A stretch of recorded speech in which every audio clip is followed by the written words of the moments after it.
Bismillahirrahmanirrahim. Assalamualaikum warahmatullahi wabarakatuh. Alhamdulillah, alhamdulillahirabbil alamin.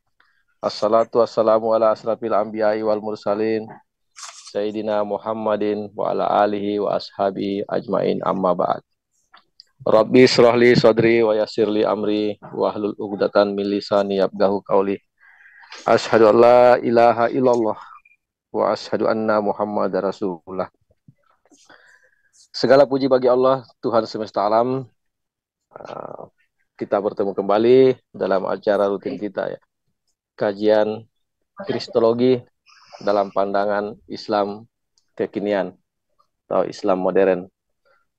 Yang kali ini kita sudah di pertemuan kelima kalau tidak salah, yang akan membahas tema tentang apakah hanya ada satu gospel sejak zaman Paulus. Tema ini menarik untuk kita bahas berkali-kali karena saya sendiri orang Islam sangat awam dalam soal seperti itu ya.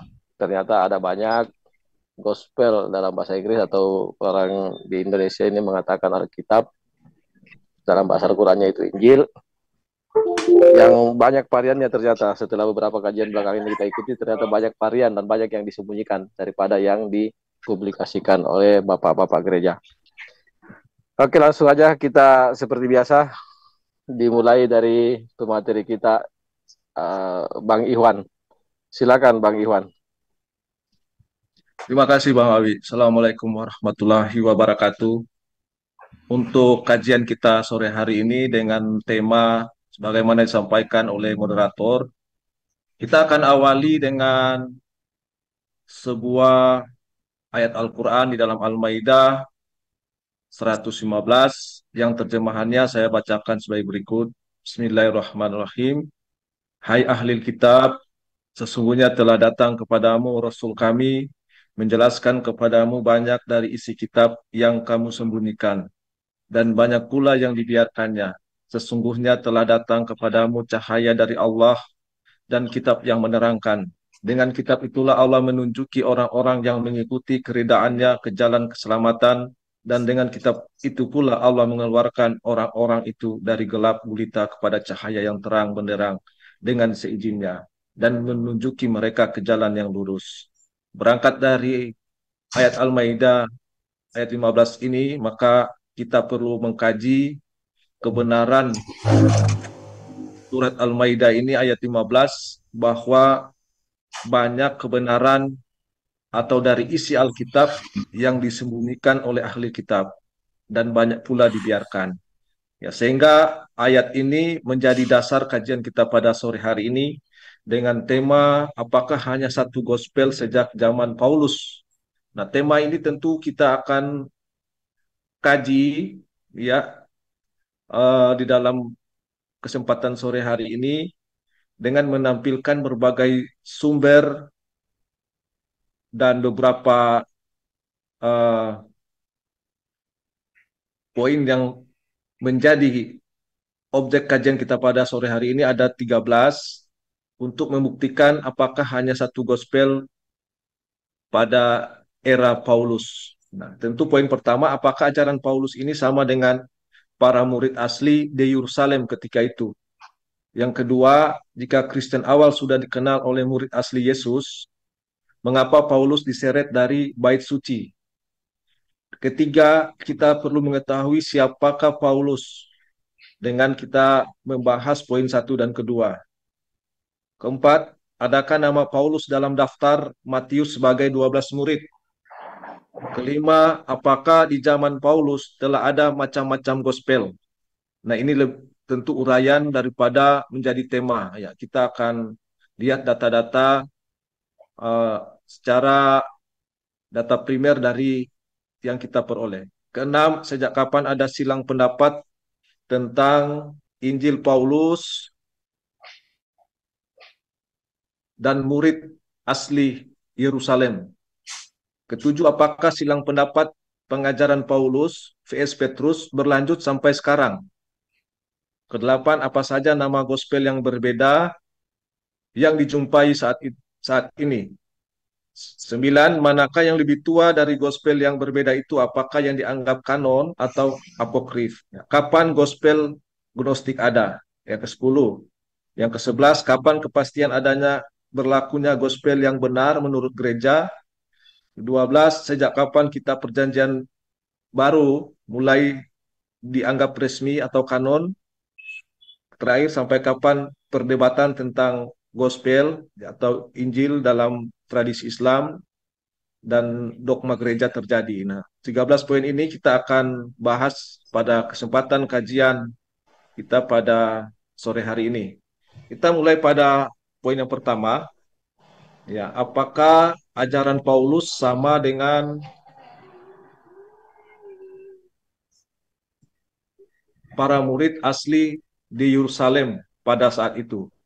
Maka kita akan membuka di catatan-catatan yang dari sumber kekristenan sendiri. Ya, di dalam Kisah Para Rasul 21 kita akan perlihatkan bagaimana situasi perjumpaan Paulus ketika dia ke Yerusalem. Nah, kita akan buka data asli atau dari Alkitab Sabda agar lebih jelas sumber datanya sebagai berikut. Ya. Bisa kelihatan ya, Mawi, yang terbuka ini? Iya, ya, kelihatan, kelihatan. Lanjut. Ya. Ya, kita akan lihat mulai dari pertemuan Paulus, ya, Yakobus di Yerusalem. Nah, pada Kisah Rasul 21 ini, mari kita perhatikan seksama bagaimana kondisi orang-orang atau murid di Yerusalem ketika Paulus mendatangi mereka. Ya, mereka mengatakan pada Kisah Rasul 21 ayat 20. Mendengar itu, mereka memuliakan Allah, lalu mereka berkata kepada Paulus, "Saudara, lihatlah beribu-ribu orang Yahudi telah menjadi percaya dan mereka semua rajin memelihara hukum Taurat." Nah, kondisi waktu itu orang-orang Yahudi pasca Yesus tidak ada, mereka bukan meninggalkan hukum Taurat, tetapi mereka kembali rajin melaksanakan perintah-perintah Taurat, bukan menghilangkannya. Jadi di masa kunjungan Paulus ke Yerusalem ini, mereka di sana rajin memelihara hukum Taurat. Nah, siapa saja yang ada di Yerusalem ketika dijumpai oleh Paulus ini? Ya, di sana ada Yakobus, ya, di sana ada Yakobus. Keesokan harinya kami mengunjungi Yakobus. Nah, di sini kita sudah melihat bahwa mereka di sana rajin memelihara hukum Taurat. Nah, selanjutnya para murid ini mengatakan kepada Paulus, "Tetapi mereka mendengar tentang engkau bahwa engkau mengajar semua orang Yahudi yang tinggal di antara bangsa-bangsa lain untuk melepaskan hukum Musa. Sebab engkau mengatakan supaya mereka jangan menyunatkan anak-anaknya dan jangan hidup menurut adat istiadat kita." Jadi bagaimana sekarang? Mereka akan mendengar bahwa Jadi bagaimana sekarang? Tentu mereka akan mendengar bahwa engkau telah datang kemari, sebab itu lakukanlah apa yang kami katakan ini. Jadi Paulus diminta oleh murid-murid ini untuk melakukan sesuai dengan hukum Taurat, ya, bersama di antara kami ada 4 orang yang bernajar, bahwa mereka bawalah mereka bersama-sama engkau, lakukanlah pentahiran dirimu bersama-sama dengan mereka dan tanggunglah biaya mereka sehingga mereka dapat mencukur rambutnya. Nah, ini mencukur rambut ini tentu adalah yang dilakukan para murid di Yerusalem. Maka semua orang tahu bahwa segala kabar yang mereka dengar tentang engkau sama sekali tidak benar, melainkan bahwa engkau tetap memelihara hukum Taurat. Ya. Tetapi mengenai bangsa-bangsa lain yang telah menjadi percaya sesudah kami tuliskan keputusan-keputusan kami, yaitu mereka harus menjauhkan diri dari makanan yang dipersembahkan kepada berhala, dari darah, dari daging binatang yang mati dicekik, dan dari pencabulan. Nah, keputusan-keputusan ini tentu merupakan keputusan-keputusan murid-murid asli Yesus yang sampai hari ini tentu perlu kita ketahui berada di mana catatan-catatan ini. Ya, Injil sendiri itu artinya adalah pengkabaran atau berita yang disampaikan oleh murid-murid Yesus. Nah, kemudian apa yang terjadi setelah ini dinyatakan murid-murid kepada Paulus? Ya, yang terjadi Paulus ditangkap. Ya, ketika masa 7 hari itu hampir berakhir, orang-orang Yahudi yang datang dari Yerusalem melihat Paulus di dalam bait Allah. Lalu mereka menghasut rakyat dan menangkap dia sambil berteriak, "Hai orang-orang Israel, tolong inilah orang yang di mana-mana mengajar semua orang Yahudi menentang bahasa ini dan menentang hukum Taurat dan tempat ini. Dan sekarang ia membawa orang-orang Yunani ke dalam bait Allah dan menajiskan tempat suci ini." Nah, ini menunjukkan orang-orang Yahudi di sana justru beribadah di dalam bait suci. Ya, belum ada ajaran-ajaran yang sama dengan orang Kristen saat ini ditemui ketika Paulus ke Yerusalem. Nah, apa yang terjadi setelah itu? Ya, yang terjadi pada ayat 30, maka gemparlah seluruh kota dan rakyat datang berkerumun lalu menangkap Paulus dan menyeretnya keluar dari bait suci Allah. Dan ketika itu juga semua pintu gerbang bait bait Allah itu ditutup. Ya, sementara mereka merencanakan untuk membunuh dia. Nah, Oke, pertanyaan coba di sini kayaknya tidak tentu, layan, tidak jalan anunya, layarnya, gambarnya tidak berubah atau memang begitu? Tidak terlihat yang dibacakan tadi tidak terlihat. tidak terlihat ya. Ya, Oke. coba tidak muncul yang dibacakan.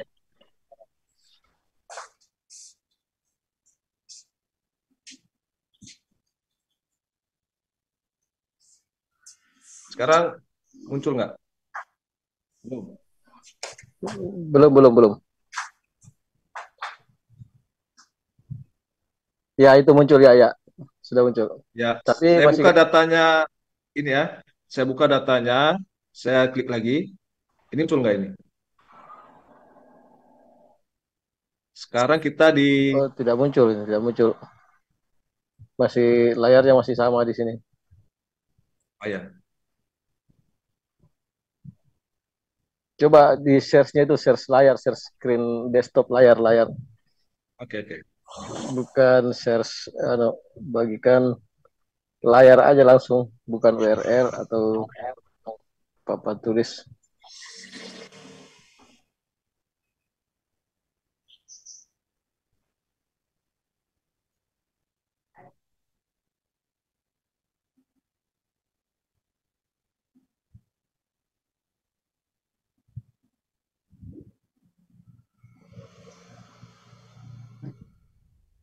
Oke, kita lanjutkan ya. Terkait Oke, coba lanjut. dengan Ya, ya, itu ini muncul ya. sudah bisa lihat ya. Ya, sudah bisa, sudah jalan layarnya ya. Oke. Jadi tadi pertemuan Paulus di Yerusalem, ya kita sudah lihat perbedaan antara Paulus dan muridnya di Yerusalem. Nah, selanjutnya apa yang terjadi? Ya, ketika itu Paulus di sana ditangkap, ya ini. Justru mereka dalam ayat 28 sambil berteriak, "Hai orang-orang Israel, tolong inilah orang yang di mana-mana mengajar semua orang untuk menentang bangsa kita dan menentang hukum Taurat dan tempat ini. Dan sekarang ia membawa orang Yunani pula ke dalam bait Allah dan menyajiskan tempat suci ini." Nah, kita lihat ya kehadiran Paulus sana. Selanjutnya ayat 30, maka gemparlah seluruh kota dan rakyat datang berkerumun, lalu menangkap Paulus dan menyeretnya keluar dari bait Allah. Dan ketika itu juga semua pintu gerbang bait Allah ditutup. Sementara mereka merencanakan untuk membunuh dia sampailah kabar kepada kepala pasukan. Nah ini tentu kaitan dengan tema kita hari ini. Murid-murid yang di sana ada Yakobus dan lain-lain, mereka melaksanakan perintah-perintah yang ada di hukum Taurat, yaitu beribadah di bait suci. Belum ditemukan satu tradisi yang hari ini dilakukan sesuai dengan pengajaran gospel versi daripada Paulus. Nah, Kemudian di dalam ayat ini, ya ini satu pembuktian ya untuk keberadaan Paulus di Yerusalem bersama dengan murid-murid uh, Yesus di sana. Ya, selanjutnya di dalam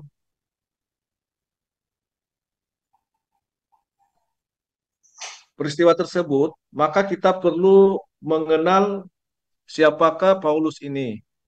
Apakah dia merupakan warga Yerusalem, di mana para murid seperti Yakobus dan 12 murid lainnya berada, atau dia bukan warga Yerusalem.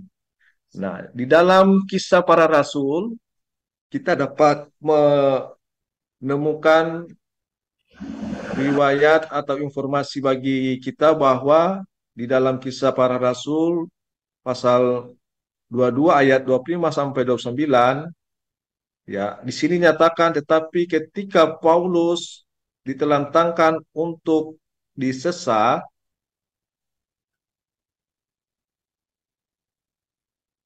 nah, berkatalah ia kepada perwira yang bertugas, bolehkah kamu menyesal seorang warga Rom, apalagi tanpa diadili. Nah, tentu di sini kita sudah dapat melihat bahwa ya Paulus mempertanyakan apakah boleh menyesal seorang warga negara Rom, apalagi tanpa diadili. Mendengar perkataan itu, perwira itu melaporkannya kepada kepala pasukan, lalu kepala pasukan katanya, apakah yang hendak engkau perbuat? Orang itu warga negara Romawi. Nah, di sini sudah cukup memberikan informasi kita bahwa Paulus ini adalah warga negara Romawi yang ketika itu mengunjungi Yerusalem. Selanjutnya, kita perlu mengecek lagi data di dalam kitab yang saat ini, yang di dalam perjanjian baru, adakah nama Paulus dalam daftar Matius sebagai salah satu dari 12 murid yang dekat dengan Yesus. Ya, dalam Matius 10 ayat 2, inilah nama ke-12 rasul itu. Pertama Simon yang disebut Petrus, Andreas, Iwan, share screen-nya saudaranya. tidak muncul. Share screen-nya tidak bergerak ini. Layarnya masih yang tadi. Oh iya ya. Ya, ya, ya. Ya. Adakah nama Paulus dalam daftar Matius? Nah, dalam Matius 10 ayat 2, inilah nama ke-12 rasul itu. Pertama Simon yang disebut Petrus dan Andreas, saudaranya, dan Yakobus dan anak Zebedius dan Yohanes, saudaranya. Ayat ketiga Filipus dan Bartolomeus, Thomas dan Matius, pemungkut cukai, Yakobus dan Alfeus dan Tadeus, Simon orang Zelot dan Yudas Iskariot yang mengkhianati dia. Ya, jadi sahabat Yesus hanya 12 orang seperti ayat di atas. Tidak ada nama Paulus di sana. Nah, jadi ini sedikit membuka pemikiran kita bahwa mengapa tadi Paulus di dalam kisah para rasul itu bertentangan dengan eh, orang-orang di Yerusalem sehingga menangkap dia. Ya, karena dalam daftar Matius ini tidak ditemukan nama Paulus. Ya, dalam Markus 3 ayat 13 sampai 9, ya, di sini Yesus mengisahkan tentang 12 muridnya yang ini. Jadi tidak ada Paulus yang terdaftar di dalam kisah Matius ini. Kemudian selanjutnya, apakah ada Paulus menjadi sahabat Yesus? Ya, tentu tadi sudah dijelaskan ya di dalam Yohanes 15 9 sampai 17 juga, inilah sahabat-sahabat Yesus. Mengapa saya menyebut sahabat? Ya, karena di sini dijelaskan Ya, aku tidak menyebut kamu lagi hamba sebab kamu tidak tahu apa yang diperbuat oleh tuannya, tetapi aku menyebut kamu sahabat. Ya, jadi ini 12 orang ini dari suku Israel ini, mereka adalah sahabat-sahabat Yesus yang senantiasa menjaga menjaga ajaran-ajaran yang mereka peroleh dari Yesus sendiri. Nah, kelima, apa perlu kita menggali secara eh, objektif ya terkait dengan di zaman Paulus ini dengan merangkat adanya perbedaan pandangan terkait dengan eh, pengajaran Paulus ini ya berbeda dengan mereka di Yerusalem. Apakah di zaman Paulus telah ada macam-macam gospel ya atau Injil? Ya, kita buka dalam Galatia 1 dengan perikopnya hanya satu Injil. Di sini di Galatia 1 ayat 6 sampai dengan ayat 10 ya kita baca beberapa paragrafnya. Aku heran kamu begitu lekas berbalik daripada dia yang oleh kasih karunia Kristus telah memanggil kamu dan mengikuti suatu Injil lain yang sebenarnya bukan Injil. Nah, di zaman Paulus ini sudah kita bisa melihat bahwa ada macam-macam Injil atau gospel yang sudah ada di zaman Paulus ini. Ya, sehingga Paulus mengatakan, ya, kamu dan mengikuti suatu Injil lain. Ya, yang sebenarnya menurut Paulus bukan Injil. Hanya ada orang yang mengacaukan kamu dan yang bermaksud untuk memutarbalikkan Injil Kristus. Ya, di sini, tetapi sekalipun kami atau seorang malaikat dari surga yang memberitakan kepada kamu suatu Injil yang berbeda dengan Injil yang telah kami beritakan kepadamu, terkutuklah dia, seperti yang telah kami katakan dahulu. Sekarang kukatakan sekali lagi, jikalau ada orang yang memberitakan kepadamu suatu Injil yang berbeda dengan apa yang telah kamu terima, terkutuklah dia. Jadi kita membacakan Galatia 1 ini, hanya kita memberikan informasi bahwa di zaman Paulus ini, sesungguhnya telah ada Injil yang berbeda dengan yang dimiliki oleh Paulus. Dari mana Paulus mendapatkan Injil ini? Di sini kita dapat membaca di dalam ayat ke-11, tetapi aku menegaskan kepadamu, saudara-saudaraku, bahwa Injil yang kuberitakan itu bukanlah Injil manusia, karena aku bukan menerimanya dari manusia, dan bukan manusia yang mengajarkannya kepadaku, tetapi aku menerimanya oleh pernyataan Yesus Kristus. Sebab kamu telah mendengar tentang hidupnya. Nah, di sini jelas Paulus mengatakan dia juga menerima Injil dari Yesus Kristus. Sementara di dalam daftar murid-murid Yesus dalam Matius ini tidak ditemukan nama Paulus sebagai salah satu dari murid Yesus. Ini tentu menjadi pertanyaan kita juga. Nah, sehingga kita lanjutkan. Ya, di dalam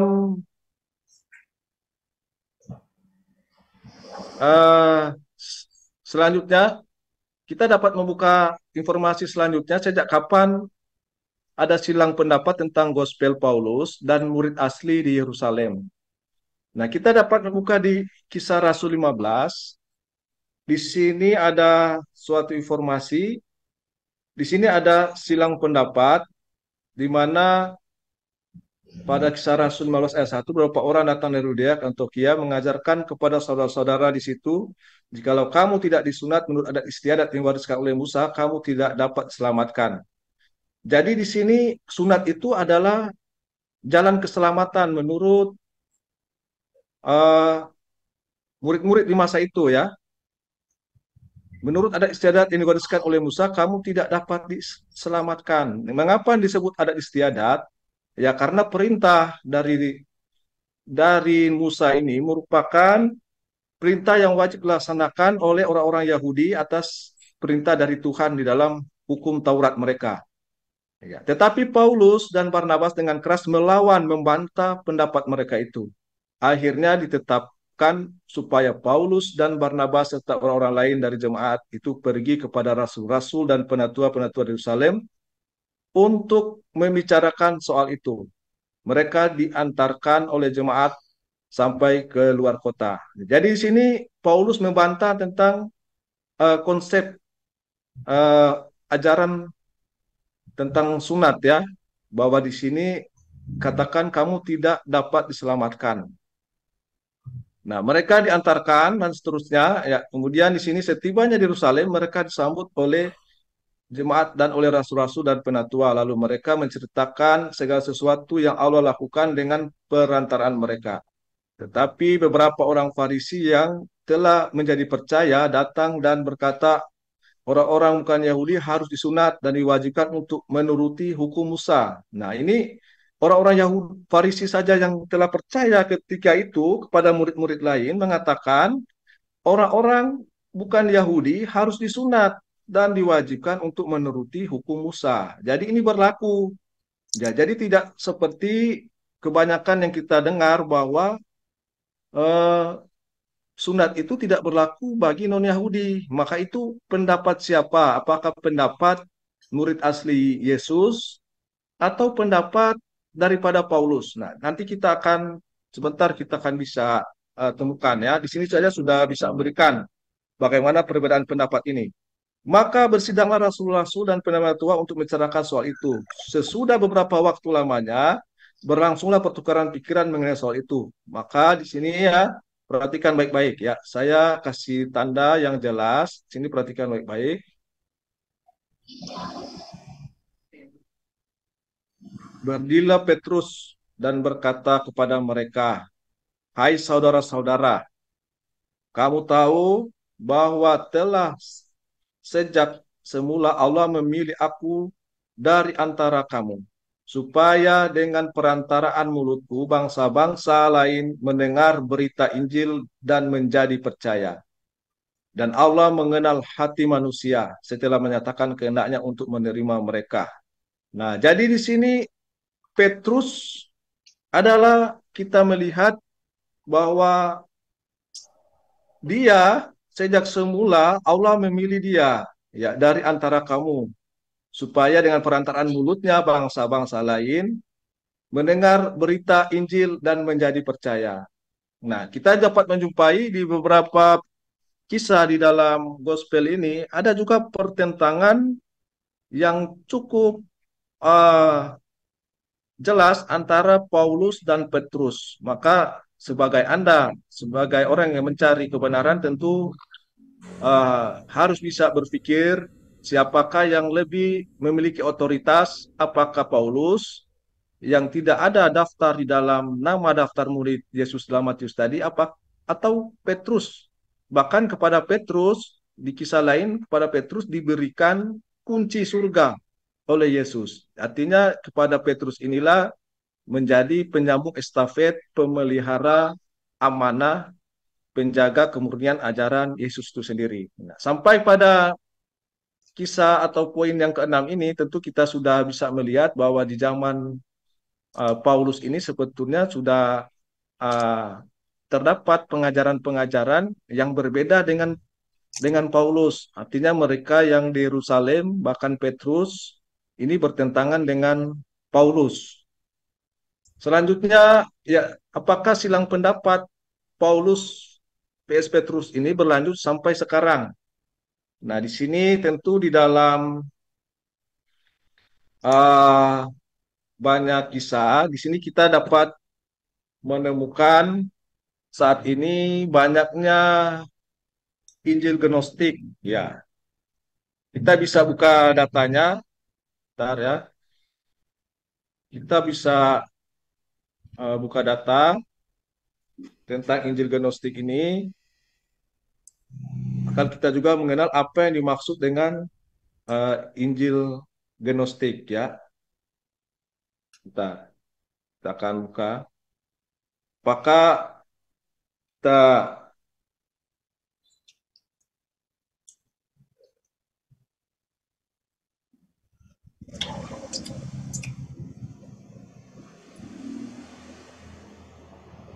ya. Jadi Injil Gnostik ini merupakan juga termasuk Injil yang menurut pihak gereja ini adalah mengacu pada ajaran sesat yang aktif bergerak pada abad kedua Masehi, ya, yang tegas ditolak oleh gereja. Ya. Tapi kalau melihat daripada usia keberadaan Injil Gnostik ini, ya sesungguhnya tidak jauh berbeda dengan keberadaan Injil-Injil yang mereka kanon atau dianggap resmi. Tetapi inilah yang menjadi pertanyaan perdebatan sepanjang masa, ya khususnya di antara gereja dan orang-orang Kristen sendiri tentang manakah sebenarnya dogma-dogma yang benar, baik di dalam Injil yang dikanon atau yang dianggap gnostik atau apokrifa lain. Yang jelas Injil dikanon itu hanya berjumlah 4, sementara apokrifa dan gnostik banyaknya kurang lebih 41 kitab. Dan isinya sangat bertentangan dengan eh, dogma-dogma yang berada di dalam Injil yang dikanon, yaitu 4 yang resmi digunakan oleh gereja saat ini. Nah, kita lihat di dalam Gnostik dalam Perjanjian Baru, di sini kita dapat menemukan penjelasan dari literasi Kristen sendiri bahwa eh, kita baca ya, beberapa di antara kehidupan gereja di Korintus yang kurang memuaskan memantulkan istilah-istilah dan gagasan lain yang mempersoalkan pernikahan dan menyangkal kenyataan kebangkitan. Ya, hal-hal ini hanyalah berupa gejala-gejala, tidak merupakan suatu sistem, tapi memperlihatkan serata tempat sistem-sistem gnostik bertumbuh subur. Dan Paulus dalam menjawab mereka memakai perbendaharaan kata yang digunakan dalam gnostik dan membersihkannya. Juga Paulus merombak gagasan gnostik tentang suatu pleroma penuh atau kepenuhan makhluk-makhluk perantara dengan menyatakan bahwa seluruh pleroma adalah dalam Kristus. Jadi Paulus memusatkan seluruh pleroma itu hanya dalam Kristus. Nah, jadi disinilah kemenangan daripada dogma Paulus ini yang hari ini menjadi salah satu yang dikanon di dalam uh, kitab gospel itu sendiri. Ya, selanjutnya kita kembali kepada materi kita terkait pada poin yang ketujuh ini, ya, tentang silang pendapat Paulus, Petrus, apakah berlanjut sampai dengan sekarang. Nah, tentu di sini kita dapat melihat berbagai perdebatan ya antara keberadaan Injil Gnostik ini, bahkan penemuan-penemuannya ya banyak ditemukan hingga saat ini. Ya, Oke, sebentar dulu ya, 5 menit Pak ya. oke, Ya, break sebentar dulu. kita break Ya, dulu. iklan dulu. Kita iklan dulu ya, Bang Iwan, bahwa sudah sampai pada 7 poin yang dibahas. Dia kita sampaikan iklan dulu bahwa acara ini disiarkan secara live di channel penunggang di channel YouTube Penunggang Kuda Channel, Islamologi dan Kristologi, ISDN Studio, Ngaji Metal Channel, dan saluran online. Ya, tadi menarik ya, semoga kita sama sama tadi bisa menarik kesimpulan setiap poin yang disampaikan oleh pemateri kita terkait kristologi yang dibahas ini. Jadi jelas ya bahwa di sini melihat dari pemaparan singkat tadi bahwa pengaruh Paulus sangat kuat dalam peradaban kekristenan saat ini. Meskipun saat itu Paulus di zamannya masih hidup pun ditentang karena ditentang oleh murid-murid Yesus yang asli. Bahkan dia ditangkap dan dihakimi karena telah menyebarkan suatu ajaran yang bertentangan dengan hukum Taurat. Padahal Yesus sendiri mengatakan datang untuk bukan menghilangkan hukum Taurat, tapi untuk menggenapinya. Malah Paulus mengatakan, janganlah engkau bersunat. Nah ini bahaya sekali memang ini ya. Tapi tidak apa-apa, itu kesimpulan pertama yang bisa saya ambil dari saya menyimak tadi ini. Ternyata tradisi kekristenan saat ini lebih kuat pengaruhnya Paulus daripada Yesus itu sendiri. Ya, dari poin-poin yang tadi kita dengarkan, mudah-mudahan sahabat-sahabat sekalian juga bisa menyimaknya dan mengambil kesimpulan yang positif dari ini. Mungkin Pak Agus ada yang ini yang paling menarik tadi, apakah Paulus sama dengan para murid asli Yerusalem? Ternyata tidak. Mengapa Paulus ditangkap? Ini poin yang utama sebenarnya yang saya garis bawahi tadi. Kenapa Paulus ditangkap di Yerusalem oleh ribuan Yahudi yang telah kembali pada hukum Taurat? Mungkin Pak Agus menyimak kah? Kalau ada yang mau ditambahkan? Oke. Ya, silakan Pak Agus. Ya, seperti kemarin kita membahas kemarin ya, bahwa kalau seandainya bahwa sunat itu dibatalkan, itu dibatalkan oleh Yesus ya, artinya ditiadakan oleh Yesus. Sudah barang tentu. Ya. Paulus itu tidak dimasalahkan ketika mengkabarkan Injil kepada orang-orang yang tidak bersunat. Dan yang mempermasalahkan adalah para penatua, murid-muridnya yang senior, yang 12 murid itu yang mempermasalahkan tentang Paulus. Sehingga Paulus harus dituntut untuk melakukan pentahiran.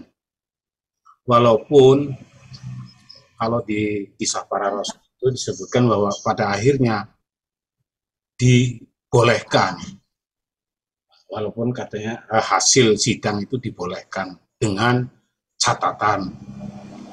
Namun pada akhirnya juga dalam catatan itu, Paulus membiarkan juga tentang makanan-makanan penyembahan untuk berhala. Ya. Padahal dalam catatan itu, jangan makan darah, jangan makan penyembahan yang makanan untuk penyembahan berhala, dan jangan makan bangkai kalau misalnya, binatang yang mati tersekik. Itu memang pada dalam perjalanannya itu, kalau saya baca, ini kan menurut pengamatan saya, bukan sebuah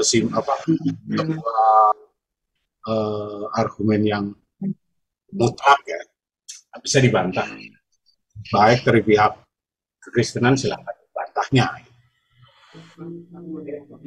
Dalam perjalanannya, Paulus ini lebih banyak memberikan toleransi atau kemudahan untuk menggalang semangat. Entah ada suara ya.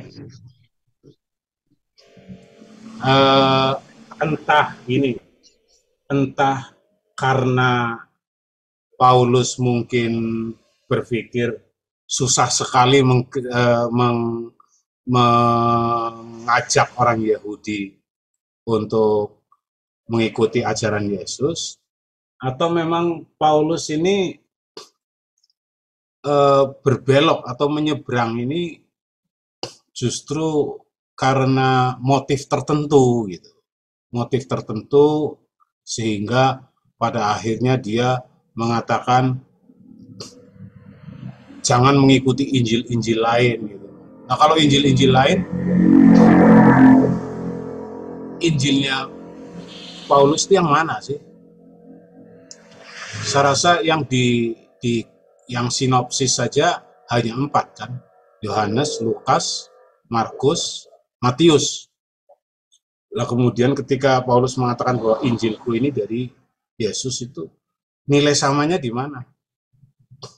Kalau Injil-Injilnya apa yang dibawa oleh murid-murid Yesus jelas berbeda dengan Paulus, karena Paulus sendiri meniadakan hukum Taurat atau membatalkan hukum Taurat, sementara Yesus itu meneguhkan dengan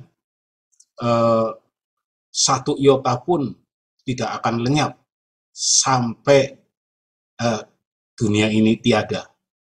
Sampai dunia ini tiada artinya sepanjang manusia ini masih hidup, maka hukum Taurat tidak akan pernah terhapuskan. Nah, itu mungkin tambahan dari saya, Bang Awi. Nanti mungkin akan kita tambahin lagi. Ya. Iya, oke, terima kasih.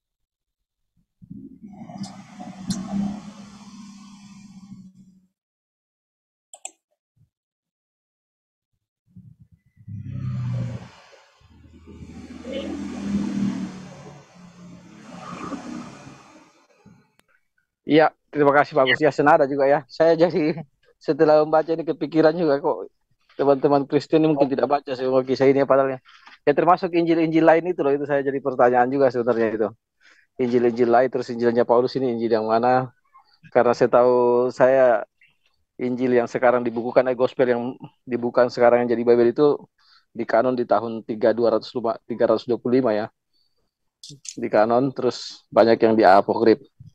Yalah, mudah-mudahan di pembahasan berikutnya semakin jelas dan semakin detail dirincikan oleh Bang Iwan mengenai hal-hal tersebut ya. Oke, lanjut silakan Bang Iwan.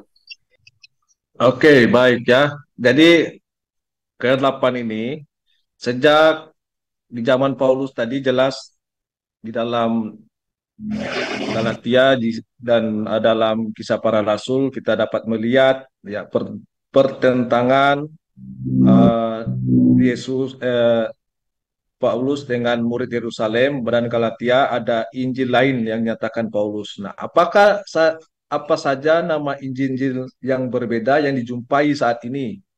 Ya, apakah Injil-Injil ini adalah Injil yang abad-abad terakhir ini atau memang pada abad-abad yang hampir bersamaan dengan keberadaan abad kedua yang dahulu? Nah, kita bisa lihat juga di sini bahwa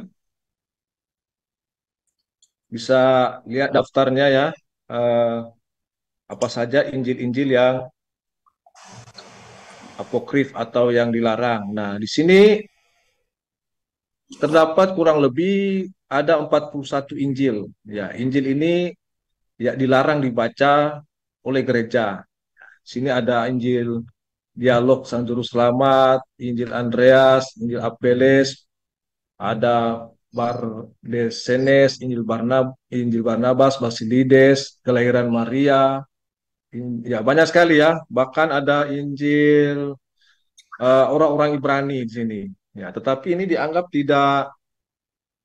uh, tidak kanon ya, atau tidak resmi untuk digunakan. Ini padahal banyak sekali. Ya, mengapa ini dilarang dibaca? Nah, tentu ini karena ini memiliki informasi yang sangat berbeda dengan apa yang di kanon itu sendiri. Nah, jadi kurang lebih ada 41 Injil atau Gospel yang ada saat ini, dan ini menjadi pertanyaan apakah Injil atau Gospel ini yang dimaksud oleh Paulus yang sudah ada di zaman dia yang dilarang olehnya untuk jangan diikuti. Ya, padahal ini sangat penting untuk memperoleh kebenaran. Dan satu poin terkait dengan ini tentu adanya perbedaan tentang penyaliban seperti di dalam Injil Basilides di sana bahwa Yesus tidak disalib. Oke, kita lanjutkan ya. Tadi sudah poin ke-8. Kita akan lanjutkan untuk pembahasan selanjutnya.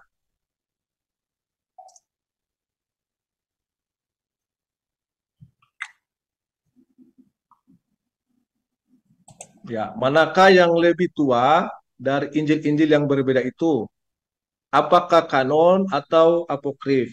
Ya, di sini sebenarnya sudah dijelaskan tadi ya, bahwa ini dapat kita lacak menurut sumber daripada Sarapan Pagi Biblika juga, bahwa ini hampir bersamaan sebenarnya dengan Injil yang di kanon itu.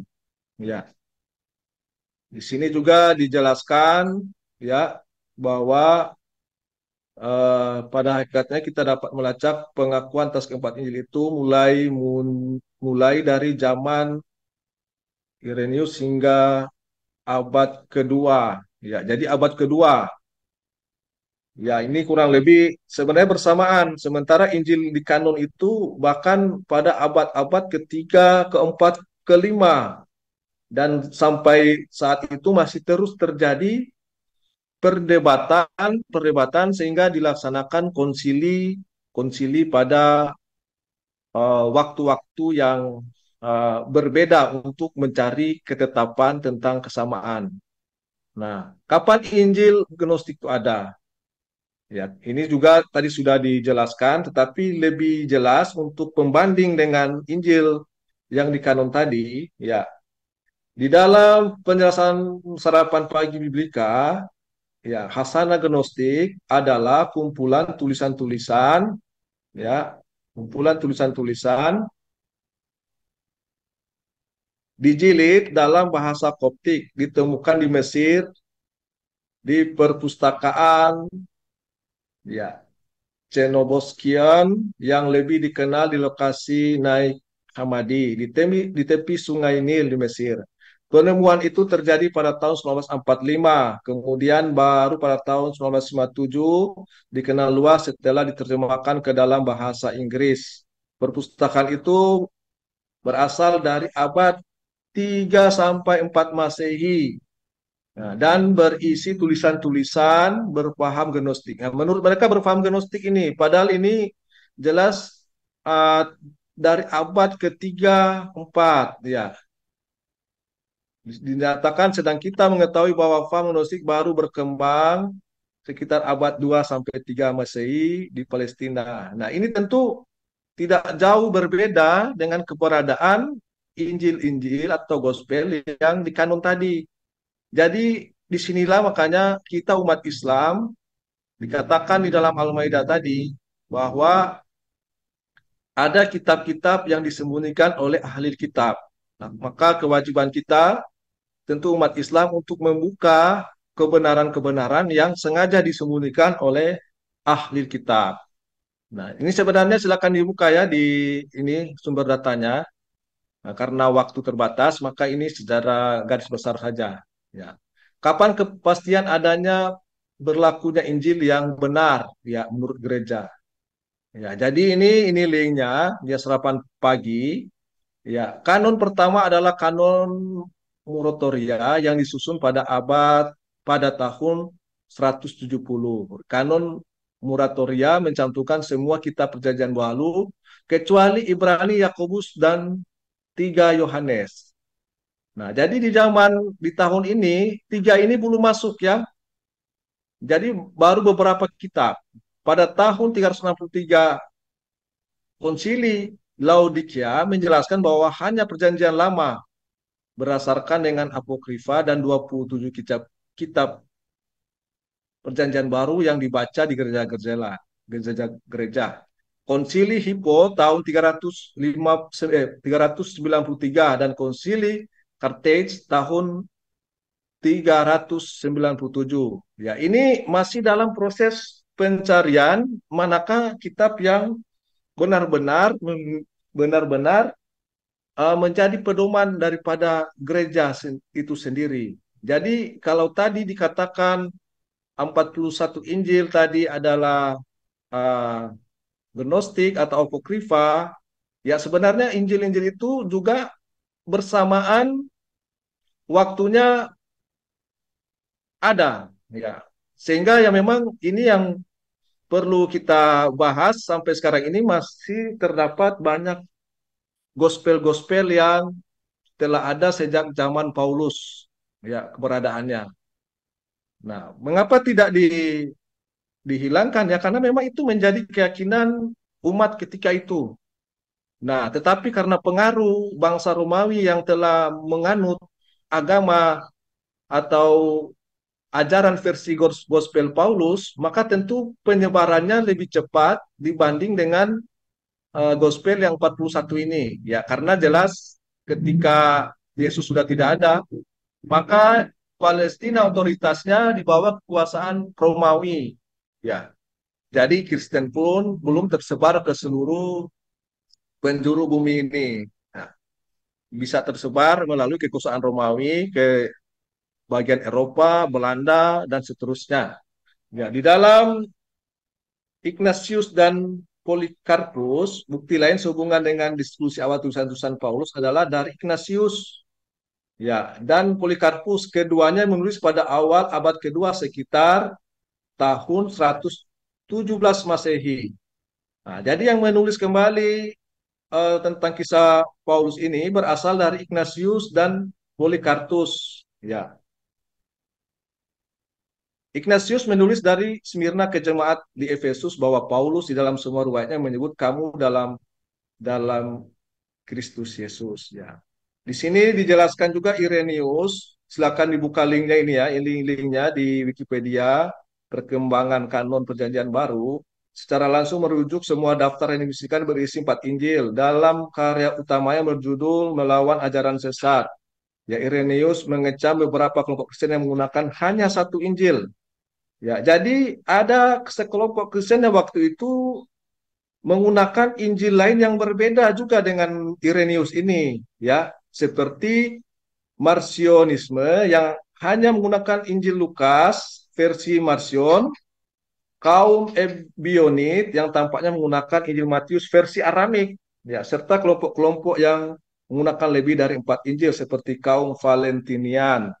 Nah, ini kita bisa lihat bahwa perbedaan-perbedaan ini sudah ada sejak dahulu atau macam-macam gospel ini. Tetapi ya tadi otoritas kekuasaan Romawi ini begitu mempengaruhi sehingga apa yang di kanon ini itulah yang menyebar di bawah tentu otoritas kekuasaan bangsa Romawi dan negara-negara Eropa yang berkuasa ketika itu.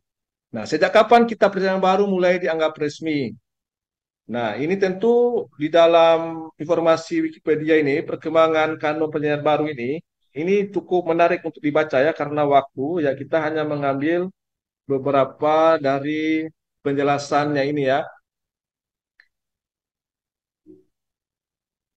Ya, pada waktu itu, ya berdasarkan argumen-argumen yang dikemukakan Irenaeus untuk mendukung hanya 4 Injil asli. Beberapa penafsir menyimpulkan bahwa Injil rangkap 4 tersebut tentu masih merupakan suatu hal yang baru pada zamannya, melawan ajaran sesat menurutnya ya. Bagaimana 41 Injil bisa dianggap sesat yang oleh 4 Injil saja? Ya, ini menjadi pertanyaan, mencatat bahwa banyak umat Kristen yang menyimpang dari ajaran resmi hanya menggunakan satu Injil. Ya, jadi ketika itu banyak justru ajaran umat Kristen ketika itu tidak sama dengan umat Kristen saat ini pada umumnya. Ya, saat ini menjadi sama dan banyak karena kita kembali bahwa otoritas kekuasaan Romawi waktu itu sangat mempengaruhi menyebarkan tersebarnya Kristen saat ini, sehingga yang berbeda tadi jelas terkalahkan di dalam perkembangannya. Ya, ke-12. Ke-13, sampai kapan perdebatan tentang Injil dan dogma terjadi? Ya.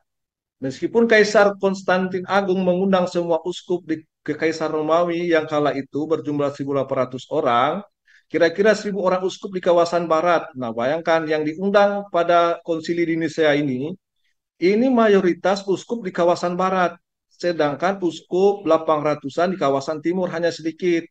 Nah, hanya sedikit yang datang memenuhi undangan dan jumlahnya tidak diketahui secara pasti. Ini pun tidak diketahui secara pasti. Jadi Konsili Nicea ini didominasi oleh orang-orang gereja barat, orang-orang Romawi, Yunani yang memiliki pemahaman Injil ya seperti yang di konsep daripada Paulus itu. Nah, hasil hasil debat dalam Konsili Nicea ini, ya di sini dapat kita baca hasil debat memaklumkan bahwa terutama dalam soal dogma, Sang Putra adalah Allah sejati, ya, sama kekalnya dengan Sang Bapa.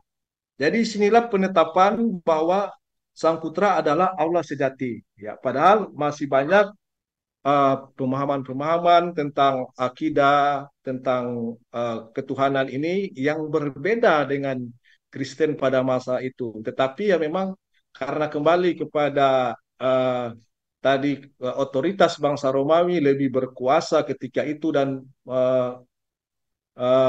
menjadi pemeluk Kristen sebagaimana ajarannya seperti yang Injil yang di Kanon 4 ini, sehingga ini yang lebih dominan. Nah, kesimpulan, apakah Islam mendapat petunjuk tentang perbuatan ahli kitab terdahulu itu?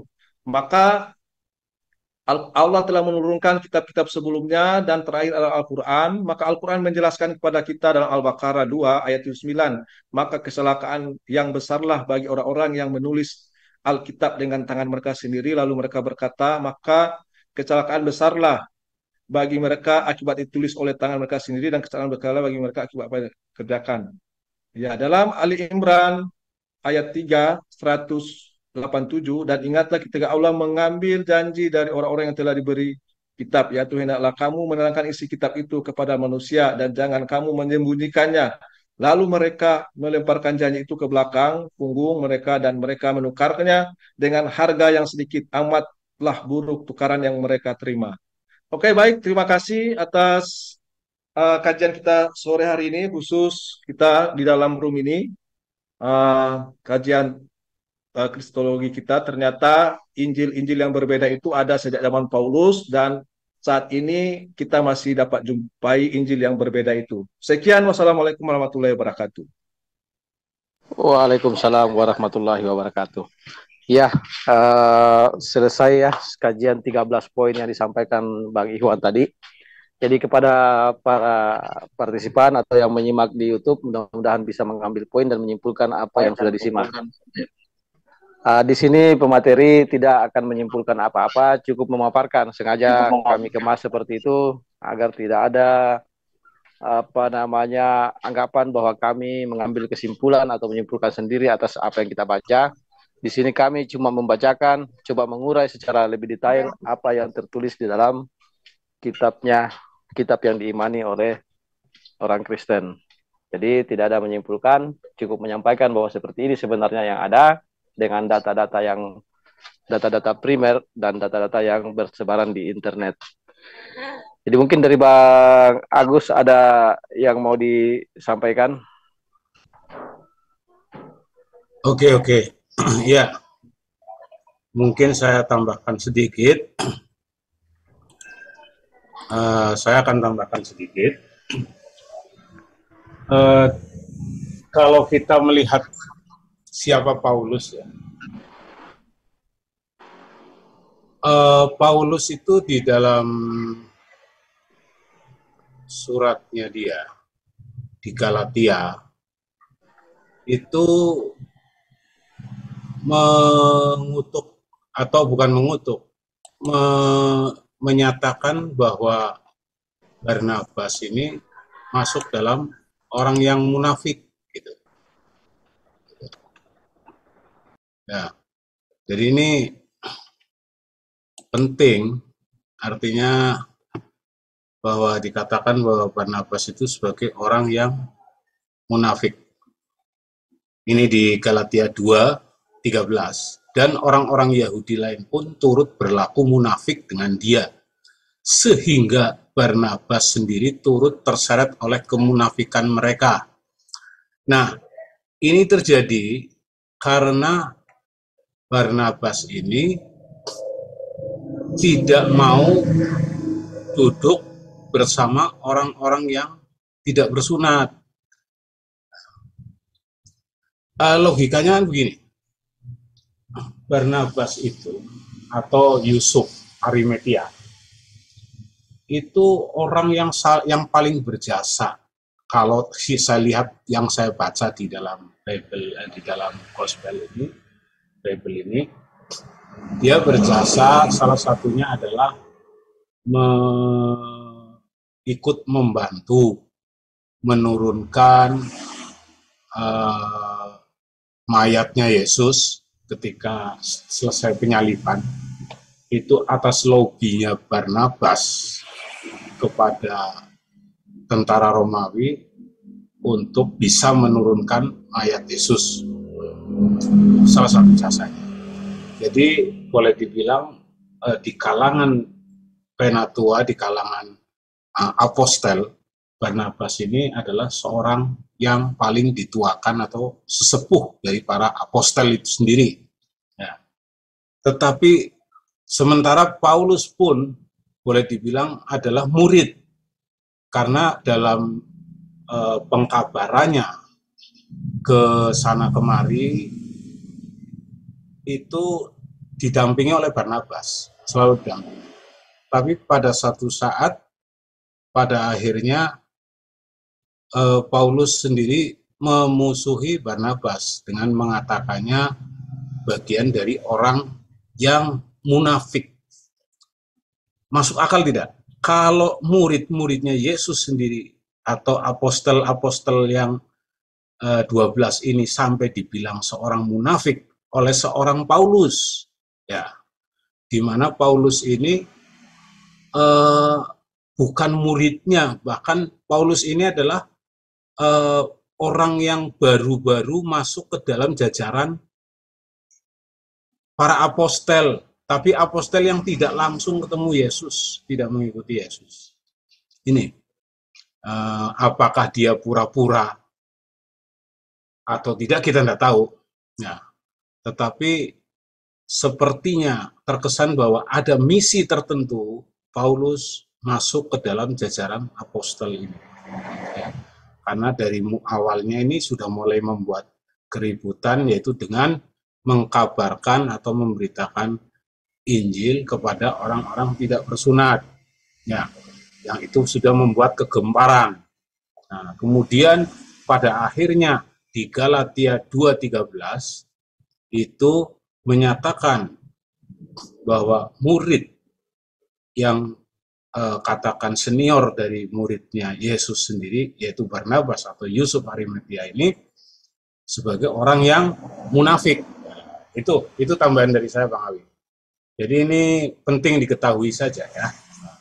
Ini saya menguraikan dari apa yang tertulis saja, tidak menyimpulkan. Oke, terima kasih. Ya, terima kasih Pak Agus. Ya, demikian ya pada para pemirsa kajian kita atau apa yang kita sebut program Kristologi di live Zoom ISDN Studio. Sampai juga pada akhir acara ya. Kebetulan di sini waktu Indonesia Tengah sudah masuk waktu maghrib, bagi Iwan sementara sholat maghrib karena beliau berada di daerah Sulawesi sana. Oke, saya rasa sedikit lagi saya memberikan kesimpulan pribadi ya, bahwa ternyata memang kekristenan saat ini lebih kuat pengaruhnya Paulus daripada murid-murid Yesus yang lainnya. Subhanakallahumma wa bihamdika asyhadu an la ilaha illa anta wa astaghfiruka wa atubu ilaih. Wabillahi taufiq wal hidayah. Wassalamualaikum warahmatullahi wabarakatuh.